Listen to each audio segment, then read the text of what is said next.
খুলনা বিভাগে উদ্বেগজনকভাবে বাড়ছে ডেঙ্গুর প্রকোপ। প্রতিদিনই বাড়ছে আক্রান্তের সংখ্যা, যা উদ্বেগের কারণ হয়ে দাঁড়িয়েছে জনস্বাস্থ্যের জন্য।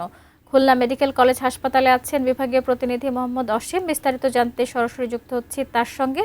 অসীম, এই যে ডেঙ্গুর প্রকোপ বাড়ছে, এটি নিরসনে কি কি ব্যবস্থা গ্রহণ করা হচ্ছে একটু জানাবেন, এবং আপনি যে হাসপাতালে আছেন সেখানে ডেঙ্গু রোগীর সংখ্যা কতজন, কিছু জানতে পেরেছেন কিনা একটু বিস্তারিত জানাবেন।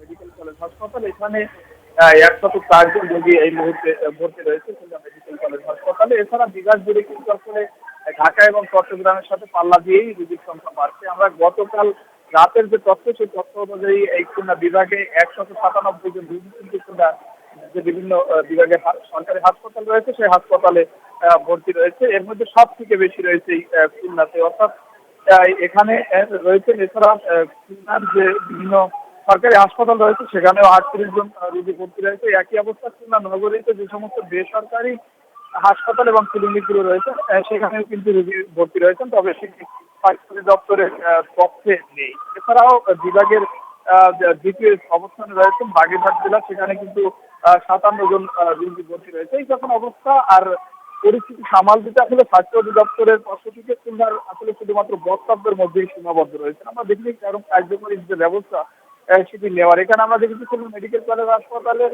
একটি ডেঙ্গু কর্নারের সাইনবোর্ড রয়েছে, তবে সেখানে কিন্তু ডেঙ্গু রোগীদের চিকিৎসা দেওয়া সম্ভব নয়। আসলে সেখানে বিভিন্ন রোগী রয়েছেন, এক রোগীর সঙ্গে অন্য রোগীরা রয়েছেন। এই টালটামাল অবস্থা খুলনা মেডিকেল কলেজ হাসপাতালে। আর খুলনা সিটি কর্পোরেশন এবং পৌরসভার বিভিন্ন সময় বলা হচ্ছে যে ডেঙ্গু প্রতিরোধে তারা নানান ব্যবস্থা নিবে, তবে এই শুধুমাত্র বক্তব্যের মধ্যেই সীমাবদ্ধ রয়েছে। তবে কার্যকরী কোনো পদক্ষেপ এখনো পর্যন্ত আমরা দেখিনি, যে কারণে চিকিৎসকরা বলছেন আসলে সিটি কর্পোরেশনের পৌরসভারও কিন্তু দায়িত্ব নিতে হবে আসলে ডেঙ্গু নিদানে। না হলে কিন্তু এই ডেঙ্গু রোগীর যে সংক্রমণ সেটি কিন্তু বিভাগ জুড়ে বেরিয়ে চলে।